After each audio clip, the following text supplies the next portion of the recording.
I feel like I'm always crying on TikTok, but I have to share this with you because it blessed me. Everybody knows I'm going through a divorce and it's really painful. But something that's really cool is that when God made me, God knew that I was going to make certain choices that led me to where I'm at. And it's not finished, and it like, I know that's crazy, but it might be a word of encouragement for you. Like if you're going through pain, but it's not finished, like God knew that you would go through all this stuff and he has a plan. And that alone is just so reassuring and so peaceful. And I just want to share that because I feel like a lot of women on here are going through like a divorce and stuff like that, and so, or breakup or whatever, and it's so painful because it's almost 1 o'clock in the afternoon and I'm just like crying, but I trust God that everything is going to work out according to his plan because I trust him. So she's not crying because of the divorce. She's crying because the reality she avoided finally arrived. Accountability always feels like pain when you've lived in excuses. Hands down, favorite part about being divorced? There is never an angry man inside my house. Never. I never wake up to a grumpy man in my house. I never come home to an angry man in my house. There are just no angry men in this house. And I'm never giving that up. She calls it peace. It's just nobody left to call out her attitude. Silence isn't happiness. It's what's left when everyone leaves. I realize that I'm still angry about my divorce, and I'm still hurt over it. And it's not that I want him, and it's not that I miss him. It's that when it's so spectacularly wrong and how it shouldn't have gone, that I have not made peace with that. I live in South Carolina. Normally in South Carolina, women are looked more favorably upon during the divorce process. And that's normally true. And that is not what happened with my divorce. And I think that's why I am still so hurt over it, because I lost everything in this divorce. And I know there are other people out there who have experienced this where they did nothing wrong. They, in fact, were the wronged party. But financially, they were just decimated. And that's where I was. She's not hurt. She's angry that the consequences finally came. This isn't tragedy. It's accountability arriving late.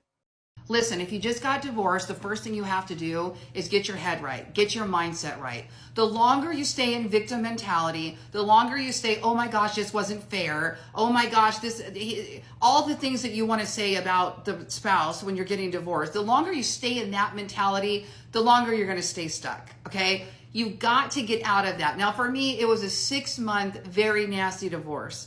And I had a really hard time moving myself forward. I got by during that time, but I had a really hard time moving myself forward during that time. So if that's what you're going through, I feel you, I get it. There's a grieving process. I got to get used to this unfamiliar process. You're figuring out where to live, how to get the kids settled, all the things that we do. And that's fine at first, okay? I would even say a year of just, woe is me. It took me a year really to dig myself out of, okay, I'm done. I'm done with this depression. I'm done with grieving for the future I thought I was going to have. She thought divorce was freedom. Now she's realizing freedom comes with bills, loneliness, and no one to blame. Here are the things I wish someone had told me before my divorce. First, your circle of friends, it will change. Some people, they just won't know how to show up for you, and that can be really hard. And it means you might lose people you thought would always be there. But the ones who stay, those people, they are your people. And also, you will find new ones, people who really get it and people who support you in ways you didn't even know you needed or was possible. Second, you cannot go back to the person you were before you got married. I used to think if I could just go back to who I was before my divorce, I'd be okay. But the truth is, you've grown, you've changed, and you're just not that person anymore. And this isn't a bad thing. Now it's about figuring out who you are today, and that's where the real work begins. Third, divorce doesn't mean all your problems are going to just disappear. I thought once my divorce was final, I would feel free, like everything would just fall into place. And in some ways it did, but in other ways it definitely didn't. So yes, divorce is a fresh start, but it's also not a magic fix. Fourth, Healing, it takes time, it takes energy, and it takes intention. It doesn't just happen because a certain amount of time passes. You have to choose it. You have to sit with the hard stuff. You have to feel it, and you have to work through it. Yes, this is messy. Yes, it's uncomfortable, but it's also where the most growth happens. And finally, what your life looks like now is completely up to you.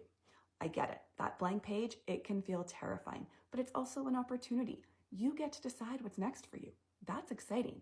So I know divorce can feel like the end, but it's also the beginning of something new.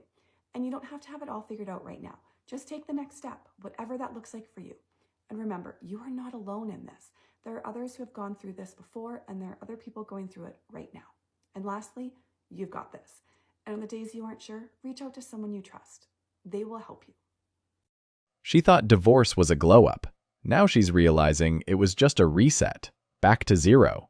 Bills, pressure, and no one to carry the weight but her. I just remarried my ex-husband after being divorced for 2 years, so let's talk about it. As some of you know, I went viral last year for sharing the story of my divorce. I honestly never imagined that the Lord would bring us back together, so it was almost as shocking for me as it was for everybody else. I wanted to kind of share the story to encourage anybody else in their marriages, in their seasons of single motherhood, just like I did when I started sharing about our divorce. And David, my son's father, now my husband, previously my ex-husband, started being more involved when Harv was about 1. He knew almost immediately that he wanted to get back together with me. I was kind of like, listen, I don't feel obligated to get back together with you just because you're Harv's dad. At that time, I had already dated a few people and pretty much knew what I was looking for. She's spinning it as God brought us back together, instead of admitting she just came back when she realized she lost the only man who actually showed up. I got a divorce 4 years ago, and I wish I would have divorced many years before that. I know so many people have different viewpoints of divorce. I did not take the decision to get a divorce lightly, and I will say within day 1 of separating, I felt this weight lifted off of me because I could walk into my own house and not feel like I was walking on eggshells. I don't think people that have not lived in this situation realize the heaviness that it is to live in a house where every day, as soon as you walk in, you don't know if you are doing something right, doing something wrong. Everybody's walking on eggshells, trying to help the temperament of the other partner. I'm just here as someone to say that no, divorce isn't for everybody, but I am someone that didn't think that I was going to make it out on the other side. I was terrified to get a divorce. I didn't know how I was going to provide for myself. I didn't know what was going to happen to me and my kids. My kids now show me pictures where I have dark circles under my eyes when I was in that marriage. I'm glowing. I am so much happier. And there's something to be said about the freedom of your own home, the freedom to walk inside your own doors with your own emotions and not be walking on eggshells. That is the worst thing. And usually if you're walking on eggshells, there's a lot more emotional abuse happening. Silent treatments, manipulation, Darvo. You know, as I've learned more and more, it's just, I couldn't be more happy that I made that choice, that I said, no, enough is enough. I deserve to live in a house where I don't have to walk on eggshells, and I deserve to be happy. But notice how the freedom she brags about is just being alone in a house with no man, no structure, and no stability. She didn't escape misery. She caused it and rebranded it as empowerment. I entertained the devil. He placed these wicked thoughts in my mind, and I would obsess with them, all the what ifs. I encourage you to let those go. Give them to God, because God has already planned the day that your spouse will come home. I made a huge mistake. I was focused on the negative. I struggled with fear. But look at where we are today. If I would have just let go and let God, my goodness, I could have been walking in peace throughout my separation. So please don't make my mistake. God's going to save your marriage, but He wants to build your faith first. God bless. Women always want forgiveness after the damage is done. Faith wasn't the issue. Accountability was. What is something that you regret about your divorce? For me, It was post-divorce living scared. I was fearful of all of the possible consequences that could happen, or how my actions could be misinterpreted or shown to the court as wrong. But they weren't. I'm a good mom.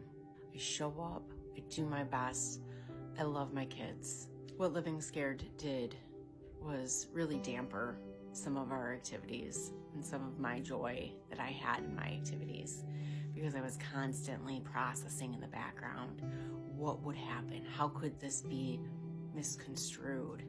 And so I'm done with that. I've been done with that for a while now. I'm no longer living scared. I'm living, and it is wonderful. What is the thing that you regret? How did you handle it? Let me know. We got this. Post-divorce living scared is just realizing there's no one to blame anymore and no one to fall back on. Freedom sounded empowering until she had to face the consequences alone. I feel like the hardest thing when you're trying to rebuild after a divorce is like the self-compassion that you have to give. And I know it sounds crazy. Don't keep scrolling. Just listen to me. You're like, no, that isn't the tip that I wanted. No, it is. Like, you need to be so patient and so gentle with yourself while you are going through this, because all you're going to do is judge yourself, make yourself want to be somewhere that you're just not right now, and you have to like sit in where you're at, and that's hard. That's not an easy thing to do. So having to like deal with the pain that you're feeling, you're learning how to actually take care of yourself on an emotional, mental level. And this stuff's not glamorous. It's not like, oh, I'm rebuilding yet and I'm just living my best life. Like, no, like you're in the thick of it right now. And that, it sucks. It sucks. But learning how to be in the thick of it and how to overcome and how to rise up, that's the skill that you're trying to learn right now. That's going to help you to build a future that you want. When the fantasy fades, the truth shows up. You didn't level up. You started over from zero. For all those mamas who are thinking about leaving their partners and getting a divorce, here's some things that you probably haven't considered. And I want to preface this by saying, if you're in an abusive relationship, or, I mean, if you have real reasons to leave. Like, this video's not for you, okay? But if you're like one of many women who get to like the 7-year mark, or you're in the early child rearing years and you are just fed up and you're starting to resent your partner for everything, and you don't feel like you're in love anymore, and you're thinking, my life would be so much easier if I was just alone, here's some things you should know. First, you get to do all the housework now. And I know you're thinking, I already do all the housework now. That's the whole reason I'm resentful. I cook, I clean, I take care of the kids, I bear all the emotional labor. Well, guess what? When you're a single mom, you really do have to do all the work. Every load of laundry, every pair of socks that needs to be put away, everything that needs to be scheduled. It's all on you and only you when you have the kids. And guess what? You don't do everything. Are you cleaning the gutters? Are you changing light fixtures? Are you fixing the plumbing? If you are, kudos. I wasn't. And guess what? I live alone now, and now I have to do all that shit. The resentment didn't leave. The man did. And now she's learning the difference between being unhappy in a marriage and miserable by yourself. It should come as literally no surprise to anybody on this planet that women are not wanting to have children anymore, considering the fact that the main reason for divorces nowadays is lack of commitment. And women are usually the ones who initiate divorces, right? Men will sit there and try to say that, oh, women are always the one who leave relationships. You guys are the one divorcing us. You gotta be so for real right now. How many times did your wife tell you, I need you to do this, I need you to do that, stop doing this, stop cheating on me, take care of our kids, help me with the groceries, help me with cleaning the house. And then you expect her to not only take care of the house, take care of the kids, take care of you, but then go and work 9 to 5 and go 50-50 with you? Are you out of your freaking mind? No kidding, women don't want to have children anymore. No kidding, women are divorcing men, because why would I want to deal with the stress of you doing F shit behind my back? Me taking care of these kids that I birthed, literally ruined my body for you, that you don't even take care of. Why would I want to do that when I can just go be alone, stress-free? No kidding. No kidding. But men will always sit here and try to blame the demise of society on us when they're literally the ones that built society. Women are the ones who initiate divorce. Yes, and they're also the ones who end up broke, tired, parenting alone, and shocked their freedom didn't come with free support. There's been a lot of men on my page saying that women leave marriages for money. They just want to take all my money. But my question is they already had the money. So why isn't it that they don't want the money and you? Yeah, I think we might need to unpack that one a little bit. Women don't leave with the money. They leave to take the money. That's the whole strategy. Cash out the relationship. Call it finding myself, and stick the man with the bill. Okay, so here's the age-old question. Do they come back? Do they come back? Do boyfriends come back? Do husbands come back? Do they come back? I've been separated for 3 years, going through a divorce after 22 years of marriage. And my husband and I just went to court July 2nd, and it was a big accomplishment for me, so kudos to me. But the next day I received 2 emails, because I blocked him on everything except for emails. I received 2 emails from this man. One was, "I miss you," was the header. And then the next email was, "I miss us." And I just thought that was so funny. I mean, it's been 3 years, right? So now it's a parade of emails just coming in. It's like rapid fire.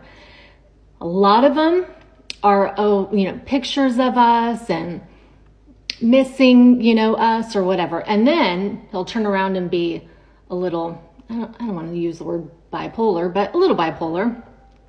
And then he sends me how I'm destroying our life and our family and our fortune and everything we've worked so hard for, and, belittling me. And then the next one's going to be, "Oh, don't you remember these wonderful memories that we had?" And the next one's, "I hate you so much." Oh, so to answer your question, do they come back? Yes. Yes, they do. But do you want them back is the question, because they don't change.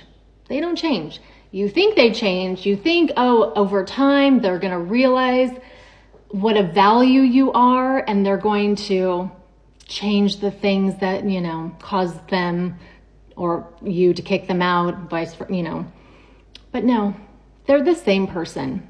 They're the same exact person. So my advice would be, do not open that door. Don't open the door. It won't be worth it. They'll just disrespect you along the way, but probably even more. So don't open the door. She wants to say they come back, but the truth is she never really left. She just wanted him to beg so she could feel valuable again. Thanks for watching, brothers.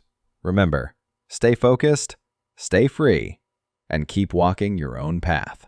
If you found value in this video, drop a like, share your thoughts below, and don't forget to subscribe for more content on self-mastery and independence. Until next time, walk tall, stay true.